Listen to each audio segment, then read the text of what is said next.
오늘 말씀은 야고보서 1장 5절부터 8절 말씀 가지고 믿음으로 지혜를 구하라 은혜를 하고 있습니다. 같이 합독하겠습니다. 너희 중에 누구든지 지혜가 부족하거든 사람 모든 후히 주시고 꾸짖지 아니하시는 하나님께 구하라. 그리하면 주시리라. 오직 믿음으로 구하고 조금도 의심하지 말라. 의심하는 자는 마치 바람에 밀려 요동하는 바다 물결 같으니 이런 사람은 무엇이든지 주께 얻기를 생각하지 마라. 두 마음을 모든 일에 정함이 없는 자다. 아멘. 지난번에 제가 이제 야고보서가 로마의 박해를 피해서 이제 흩어져 있는 유대 그리스도인에 대한 편지를 하겠죠. 62년에 야고보서가 이제 쓰여졌으니까 로마 화재가 이제 그로부터 이제 한 2년 후 64년도에 일어나죠. 그러니까 글라디우스 칙령 이후에 돌아온 자들이 이제 59년에 이제 돌아오게 되고 여러 가지 이제 복잡한 54년에 돌아오게 되고 복잡한 상황들이 펼쳐지면서 이제 그 안에서 많은 문제들이 나타나는데 그 상황에서 그 야고보가 이제 편지를 보냈는데 이 편지를 보면 참 예사롭지 않습니다. 1절에서 그 하나님과 주 예수 그리스도의 종 야고보는 흩어져 있는 12지파에게 문안을 12지파가 유대 지파에게 문안을 했어요. 그리고 바로 그 다음에 그냥 바로 본문으로 들어가요. 형제들아 너희가 시험을 당하거든 온전히 기쁘게 여기라. 얼마나 괴로운 상황이면은 뭐야 네 잘 있었냐 축복을 한다 뭐 그런 인사나 이런 그 안부의 말이 전혀 없어요. 그냥 딱 짧게 12지파에게 문안하노라 그걸로 그냥 딱 끝내. 그리고 바로 본론에 들어갑니다. 굉장히 급한 상황이라는 거죠. 더 이상 뭐 앞에 그 이야기할 것 없고 거두절미하고 얼마나 고통이 심각했으면 그때 이는 너희의 믿음의 시련이 인내를 만들어내는 줄 너희가 알미라. 인내를 온전히 이루라. 이는 너희로 온전하고 구비하여 조금도 부족함이 없게 하리 함이라. 그리고 나서 갑자기 이제 지혜를 이야기해요. 이게 전개가 너무나 빠른 거죠. 고통과 고난을 이야기하다가 웬 지혜를 갑자기 이야기해요. 야고보는 왜 지혜를 우리에게 구하라고 하는 걸까요? 야고보는 여호와를 경외함이 모든 지혜의 이제 근본이죠. 이 야고보가 우리에게 지혜를 구하라고 하는 것은 이 모든 고난의 상황을 우리는 우리의 그 인간의 지혜와 생각으로는 이해할 수가 없다라는 거예요. 그러니까 너희들이 하나님께 지혜를 구하라. 너희의 그 지금의 그 고난이 무엇을 뜻하는지 하나님의 섭리 안에서 구하라라고 이제 야고보가 말하고 있는 것입니다.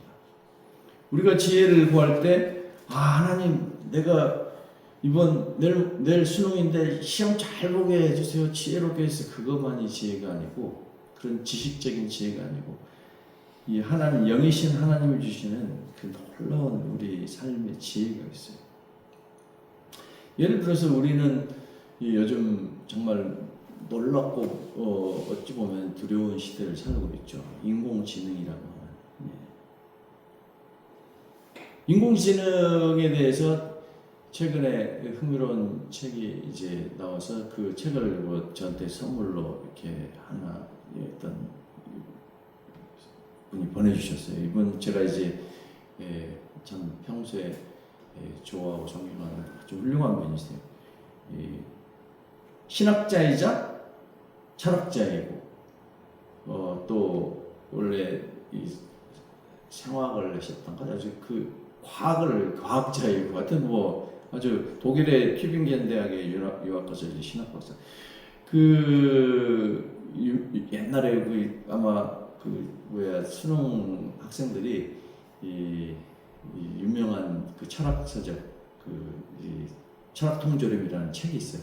한때 그 우리나라를 휩쓸었어요. 그 철학 수능 철학으로 그래가지고 그 책의 저자이신데 이분이 이제 김용규 박사님인데 이분 참 정말 제가 좋아하고 존경해요. 왜냐하면 그분은 삶으로 그리스도인의 그런 모습을 보여주셨는데 그분의 가족이 정말 엄청난 고난을 겪어요. 동생이 한 날 갑자기 죽고, 남동생이, 여동생이 둘이 있는데 하나는 또 죽고, 하나는 갑자기 원인을 알 수 없는 병이 걸려요. 그래서 멀쩡하다가 또 여동생 하나는 이 정신질환이 와서 도저히 생활할 수가 없어요.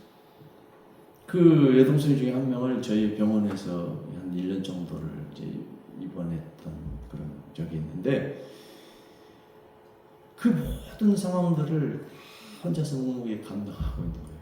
그 동생들을 다 돌보고 아주 정말 그 고난을 몸으로 정말 다 겪으면서 하나님 앞에 기도하면서 불평하죠. 물론 불평 속으로 할 수도 있겠죠. 그러나 드러내놓고 하나님의 영광을 가리지 않고 너무 섬기는 모습이 너무 아름다워요.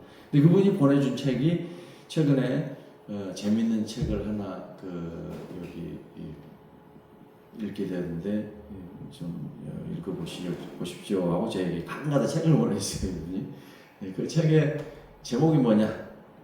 AGI, 인간의 천사인가 악마인가 이런 책을 보내주셨어요. 그 AGI 김대식 교수라는 분이 쓴 책인데, AGI가 뭐냐면 우리가 AI라고 들어보셨죠? 챗GPT, 제미나이, 퍼플렉시티. 저도 그 AI를 몇 개 프로그램을 쓰고 있어요. 네. 유료로도 쓰고 있어요. 유료하고 무료하고 조금 차이가 있더라고요. 서비스가. 근데 쓰고 있는데 그 AI가 이제 굉장히 똑똑해요. 정말 똑똑합니다. 아주 신이 똑똑하고요. 그 박사급 그 조교보다 훨씬 똑똑해요. 네. 박사급 조교보다 훨씬 똑똑해요. 네. 아마 교수 못지않아요. 너무나 놀라울 정도로 명령어를 넣으면 모든 상황들을 다 정리해주고 레포트를 써줘요. 근데 정말 짧은 시간에 불과 1분 사이에 레포트를 막 몇십 페이지를 써대요. 이야, 이 성경을 가지고서 이렇게 넣어보면은 이게 설교문을 만들어줘. 그러면은 1분 만에 설교가 쫙. 야, 이게 참 놀랐다 시대가. 그런데 그 AI의 다음 세대가 AGI예요. AI는 뭐냐? 우리가 명령을 넣으면 얘가 이제 그거를 수행하는 거죠. 야, 이거 찾아줘. 그러면 아주 데이터를 수많은 데이터를 가지고 이제 짧게 요약을 해주는데, AGI는 뭐냐? 스스로 그러니까 Artificial Intelligence예요. AI가 인공지능. 근데 AGI는 Artificial General Intelligence예요. 그러니까 이 AI가 스스로 코딩을 해요. 스스로 판단을 해요. 그러니까 내가 알고 있는 것이 이제 이거 조금 나 있다면은 AGI는 이것을 다 통합을 해가지고 스스로 판단을 하는 거예요. 이거는 나쁜 건데, 이거는 좋은 건데, 이렇게 하면 더 효율적인 건데, 사람들 아주 바보 같네? 저 바보 같은 짓을 하고 있지? 야, 너 그렇게 하지 마. 이렇게 해. 라고 이제 지시할 정도로 발전하는 게 AGI인데, 그게 불과 2년, 3년 안에 온다는 거예요. 2027년. 샘 올트만이 그렇게 얘기해요. 그 AGI가 오면은 인간의 모든 능력은 대체된다라고 이제 이야기를 하고 있어요. 사실 지금도 대부분의 인간의 능력보다 뛰어나요, AI가. 너무 놀랐습니다. 제가 여기 때로 공부하다가 환자 보다가 궁금하면 AI에 물어봐요. 이 환자 이렇게 돼 있는데 어떻게 치료해야 돼? 정말로 이 최신 지식까지 다 정리해서 다 보여주는데, 물론 그걸 그대로 믿고 하기는 조금 아직은 좀 어설픈 부분도 가끔은 있어요. 근데 너무나 정확해. 야, 이 교과서에 찾아보고 교과서에 있는 것뿐만 아니라 최신 지식까지 다. 그러니까 너무 놀라운데, 그 AGI는 지가 알아서 이제 모든 것을 명령하는 거예요. 명령하고 판단하고 그런데 그 다음 단계가 또 있어요. ASI, Artificial Super Intelligence. 그러니까 이제 그 시대가 되면은 인간은 도대체 뭘 할 거냐? 할 게 없어요. 지금은 지식을 대체하지만은 그때는 이제 노동을 대체. 지금 중국에서 휴머노이드라는 그 로봇이 개발돼서 아마 막 요즘 보면은 SNS에 많이 떠돌아다녀요. 휴머노이드 격투기 로봇. 아무리 때려도 안 넘어져요. 넘어져도 금방 일어나요. 뭐 넘어지지도 않아요. 잘. 사람의 어떤 뭐 정도의 그 힘으로는 잘 안. 지가 넘어질 듯 하다가 다시 탁 균형을 잡고 휴머노이드. 이제 그 몇 년 전부터도 그런 이야기 나와요. 공사 현장에 노동자가 없어요. 로봇이 가서 다 공사를 해요. 그런 그 현장에 이제 이렇게 실험적으로 이렇게 운영되고 있는 거예요. 근데 그것이 이제 보편화되는. 그 인간은 뭘 하겠냐? 쓸모없는 존재가 되는 거죠. 맨날 먹고 소비만 하는 기계가 다예요. 그러면 그 기계는 인간을 위해서 일해줄까요? 나중에 어떻게 될까요? 자, 그렇게 됐을 때 인간을 지배하는 시대가 올 수 있다라고 이제 저자가 예측하는 거죠. AGI가 그 인간을 지배하는 시대가 오면 나타나는 현상이 두 가지가 있다. 반응이, 인간의 반응이. 하나는 이렇게 이 책의 결론이에요. 결론 부분이 그렇게 나와요. 하나는 AGI 앞에 경배하는 거다. 아, 나를 제발 살려줘. 내 네 말 잘 들을게. 네가 시킨 대로 할게. 또 하나는 기도하는 거다. 다른 이제 우리 신에게 기도하는 거다. 이 두 가지 반응으로 인간이 나타나는 거다. 무섭죠? 그런 세상이 온다. AGI가 하나님을 대체한다. 라고 이제 보고 있는 거예요. 그 책의 저자는. 굉장히 이분이 이 이력이 독특해요. 뭐 공부를 영어권에서도 하고 일본어권에서도 하고 또 무슨 딱 제3국에서 또 했어요. 그러니까 언어도 뭐 여러 가지 하여튼 뭐 다양한 지식과 지혜를 가진 것 같은데 그분이 그런 그 책을 이제 결론을 인간의 그 AGI의 그 발달에 따라 두 가지 그런 상황이 나타난다는 것을 결론을 그 도출하는 걸 보고 한편으로 너무 이분이 하나님을 잘 모르는 분이구나. 영이신 하나님을 잘 모르. 근데 본인이 그 책에도 그런 표현을 써놨어요. 퀄리아. 인간 아무리 기계가 발달을 해도 우리가 이 뜨거운 그 무더위 태양 아래에서 아이스크림을 시원한 아이스크림을 혀끝에 그 느끼는 그 맛을 어떻게 알겠느냐? 알 수 없다. 그게 퀄리아라. 퀄리아. 그것처럼 영이신 하나님이 주는 우리에게 지혜와 그런 성령의 감동 강화를 AGI가 어떻게 알겠느냐? 이제 그걸 모르는 것이죠. 인간의 그 반응들이 두 가지로 자기는 AGI의 경배하는 모습을 사진을 찍어가지고 나중에 그 시대가 오면 나를 좀 봐줘라고 증거를 남기겠다고 책에 사진을 찍어 AI 기계한테 고개를 숙이고 그런 그 체계가 그런 게 있습니다. 자, 우리가 그 야고보서가 이렇게 지혜를 구하라고 했는데 그 고난 이 상황들의 지혜를 구하는 것도 마찬가지예요. 정말 이 AGI 같은 상황을 만나면 정말 절망적일 거예요. 뭐 인간보다 더 뛰어나고 훨씬 더 잘하는데 훨씬 더 뭐 모든 것들 다 그 야고보가 고난 상황에 있는 유대 그리스도인들에게 도대체 뭘 구하라고 하느냐? 바로 야고보서 3장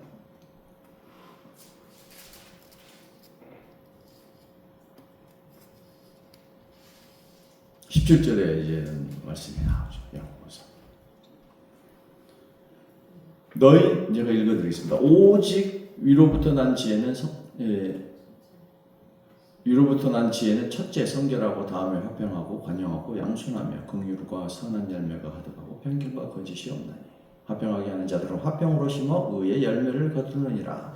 바로 위로부터 난 지혜를 구하라는 거예요. 야고보가 하나님이 이 고난 상황, 우리의 고난 상황 가운데 도저히 이해할 수도 없고 우리가 그것을 그 고난을 다 어떻게 뜻하는지를 알 수가 없어요. 그렇지만은 그때 우리가 구해야 할 것은 하나님으로부터 난 그 지혜, 성결하고 화평하고 열매를 맺는 의의 열매를 맺는 그런 지혜를 구해야 된다라고 야고보가 말하는 것입니다. 그래서 우리가 구해도 구하여도 받지 못하면 정욕으로 쓰려고 잘못 구하기 때문이다. 이렇게 이제 이어지는 거예요. 야고보가 말하는 것들, 그들이 의로 자기 의로 구하는 것들, 모든 그 자기의 정욕으로 구하는 것들을 구하지 말고 오직 하나님의 의를 구하고 하나님의 화평과 관용과 양순을 구하라는 것이 야고보의 메시지인 것이죠. 유대 그리스도인들에게. 우리의 삶도 마찬가지입니다. AGI가 모든 걸 다 해줄 것 같아요. 그런 이야기들 많이 나옵니다. 저는 절대 그런 세상이 오지 않을 거라고 믿습니다. 그것은 하나님이 창조하신 이 세상의 모든 것들에 대한 그 영적인 통찰력이 없는 사람들의 이야기입니다. 기계가 우리의 편리를 도와줄 수 있고 틀림없이 많은 것들을 이렇게 할 수 있겠지만은 기계가 이 경배의 대상이 될 수는 없는 것이죠. 기계는 다만 하나님의 놀라운 이 창조의 비밀을 깨닫게 하는 도구가 될 따름이에요. AGI가 아무리 뛰어나봐, 아무리 잘나봐도 무에서 유를 창조할 수는 없어요. 말씀으로 천지 만물을 창조하신 하나님을 대체할 수는 없다는 이야기예요. AI가 아무리 뛰어나도 뭔가 물질이 있어야 되겠죠. 에너지가 필요해요. 전기가 필요하겠죠. 뭔가 물질이 필요해요. 하나님은 그런데요. 아무것도 없는 데서 만드신 분이에요. 세상. 그래서 그런 이 헛된, 허탄한 그런 망상 같은 이야기에 우리가 마음을 뺏기지 말아야 되겠다. 우리가 정말 구해야 될 것은 위로부터 난 지혜, 세상을 평화롭게 하고 하나님의 의를 구하는 그런 지혜가 됨을 믿습니다. 저희가 수능 시험이 내일 또 우리 자녀들 하는데 저는 또 기도하는 가운데 우리 자녀 5명이 시험 봐요. 강가영, 김동현, 김유리, 신은결, 김고요. 이 자녀들이 우리 또 환자분들도 자녀들이 있을 거예요. 이 자녀들이 시험 보는데 그 수능 시험이 인생의 목표가 되지 않게 해주십시오. 그런 기도가 또 있어요. 시험 잘 보면 좋겠죠. 그렇지만은 시험 꼭 모든 것이 잘 된다는 말 보장은 없습니다. 그렇지만 그 시간이 오히려 하나님의 은혜를 만나는 시간이 되게 하여 주옵소서. 그런 또 기도를 하게 됩니다. 수능도 중요하지만 수능보다 더 중요한 하나님을 만나는 시간이 되게 해주십시오. 그런 기도를 하게 됩니다. 저희도 애가 셋인데 셋 다 참 잘 컸어요. 잘 크고 쟤네들 사실 제가 애들한테 공부하라고 윽박지른 적은 한 번도 없어요. 셋 다. 지가 알아서 다 하더라고 때가 되니까. 근데 특히 막내를 제가 참 이게 귀하게 보는데 얘가 약간 재밌어요. 재밌는데 고3 됐을까지 한 번도 주일 예배를 빠진 적이 없어요. 중학교 때부터 이제 교회를 다니시고 고3 때도 교회를 예배는 열심히 가더라고. 그래서 결국은 교회에서 만난 자녀하고 또 내년에 아마 결혼도 하게 될 것 같은데. 하여튼 그런 귀한 이 섬김 가운데 예배를 놓치지 않는 그런 모습들이 너무 제가 참 귀하게 봤는데 우리 자녀들도 수능이니까 고3이니까 공부해 그게 아니라 고3이니까 더욱 예배해라고 우리가 말할 수 있어야지 된다. 그것이 우리 하나님이 더욱더 기뻐하는 위로부터 나는 지혜를 구하는 우리의 모습이다라고 말할 수 있겠습니다. 저희들이 오늘 잠깐 또 기도할 것은 우리의 믿음의 기도를 통하여서 하나님 우리가 구하는 것이 세상적인 필요와 기쁨과 모든 것이 아니라 이게 천사인가 악마인가 알지도 못하면서 구하는 것이 아니라 오직 하나님의 위로부터 난 지혜, 말씀의 은혜를 우리에게 내려주옵소서라고 구하는 그런 시간이 되었으면 좋겠습니다. 다 같이 간절히 또 우리 기도의 각자의 제목들 기도를 할 텐데요. 우리의 주시를 은혜 감사함으로 구하는 그런 시간이 되기를 바라면서 주님 크게 주여 외치고 다 같이 기도하겠습니다. 주여! 주님